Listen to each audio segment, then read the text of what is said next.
Hello, this is Anshu Kumar and welcome to Green TV. Today I am in an exclusive interview with Mr. Richard, CEO Rivulis Global from Israel. Though this discussion we intend to share important aspects of irrigation on Indian farming and how Rivulis India is working towards the betterments of Indian farmers. So let's start the program and welcome our guest Mr. Richard. Sir, welcome to our show. Hello Anshu, my name is Richard Klapholz. I'm the CEO of Rivulis.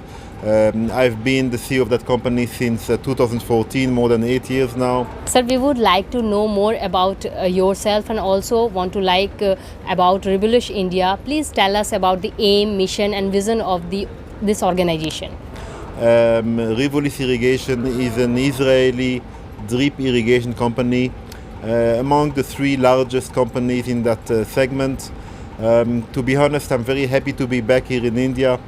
I could not come for about 2 years now because of COVID, but here we are, back to some normalcy, and I'm happy that I can finally come back. Rivulis is a company that has as a vision to lead the adoption of micro-irrigation globally. We believe that irrigation, efficient use of water, water conservation, better use of fertilizers helps farmers to grow more crop, higher yields, and also helps to have a more sustainable world, planet for us, our children and our grandchildren. Rivulis has many companies worldwide. We are a global company. We have 16 factories in multiple locations in the Americas, in Europe, in Africa, in Asia, in Australia as well. And we established a presence in India in 2015 and have continuously grown since then. And we are very, very proud to be one of the leading drip irrigation companies on the Indian market. How are Rivulis helping Indian farmers to overcome the problem of irrigation? Yes, so what we are trying to do, first of all, drip irrigation is the most efficient way to irrigate water to plants. It's the most efficient one. It saves more water, it brings more yield, it uses less fertilizers, it uses less agrochemical, crop protection and so on. So by the fact that an international global player from Israel comes to India and helps the farmers in India to use this method is already, I believe, a big help and a big support. I believe that what makes us special is a very, very strong service, a very, very strong agronomic support, best-in-kind products, best-in-kind quality, and a great overall service product availability combination for the Indian farmer. How is Rivulis different from other irrigation organizations, because there are lots of irrigation organizations in India? Yes, you are right. There are many companies, but how many companies in India, for example, can offer a satellite-based service like Mana to tell any farmer, when and how much to irrigate?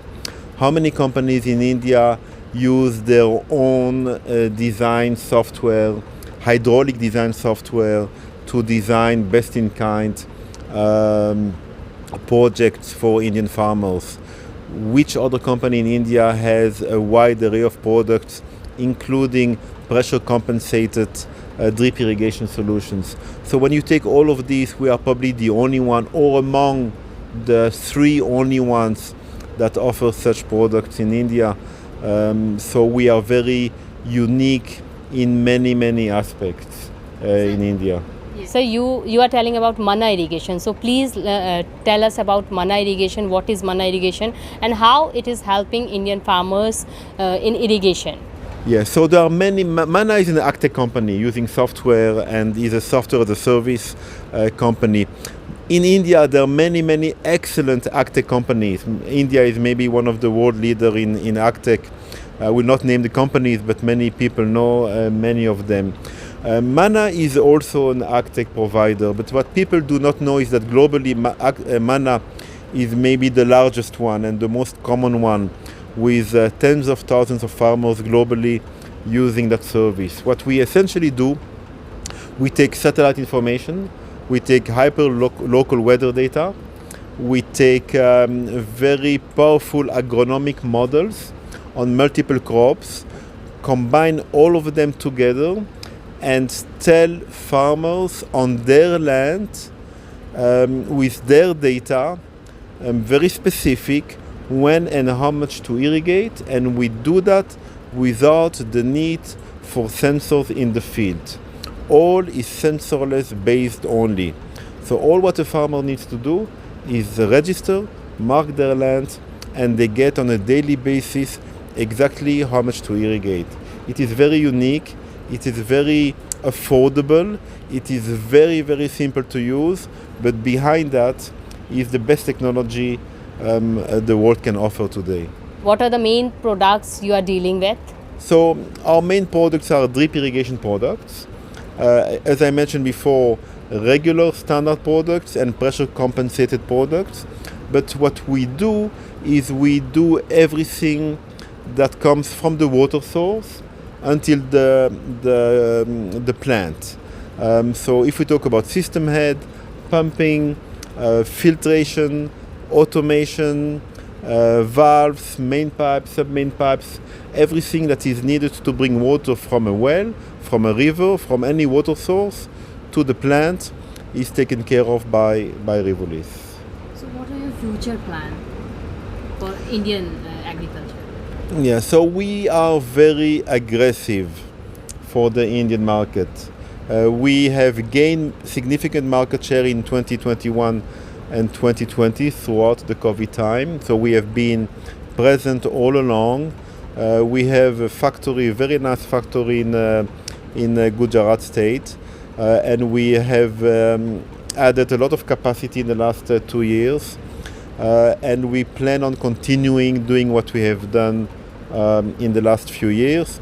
We are especially focusing on what we call small medium projects, what we call the 5 hectare to 100 hectare segment. And you can see today in India many beautiful state-of-the-art automated high-tech implementation of our solutions, and very prestigious, and we are very proud about this achievement in India. So would you like to give any messages to the Indian farmers? I want to be humble. The Indian farmers are very professional and they know what they are doing. I don't come from Israel to tell anybody what to do. Maybe the only old man's advice that could give is in whatever you do, focus on the value that you create by making the decisions that you make. Do not take decisions based on government regulations or government policies, but do what is the best thing that you could do for your own land, for your own farm, for your own crop, for your own family. If you do that, I think that agriculture in India will improve a lot. Sir, as we know that Indian farmers generally hesitate to adopt new technology, so would you like to give any suggestion to the farmers that they have to adapt new technology and how it is beneficial for them? No, so it is true that farmers in general globally, not only in India, hesitate to adopt new technologies, and we can all understand them. The level of uncertainty in agriculture is so high. Government regulations, climate change, eating habits of the population which change a lot. There are so many unknowns, so many uncertainties, that in such an environment you want to stick to what you know for sure works the best. So we cannot blame them. It is not only India, it is global. And our role as a supplier to that industry is to make sure that we remain consistent. Over time, if you are patient, farmers do adopt new technologies. It just does not happen overnight. So if we are consistent, if we are persistent, even farmers in India, like everybody everywhere else, will at the end adopt new technologies, and they do, and we see it. Thank you so much for connecting us and give your valuable time to us. Thank you so much. My pleasure to be here. Thank you very much.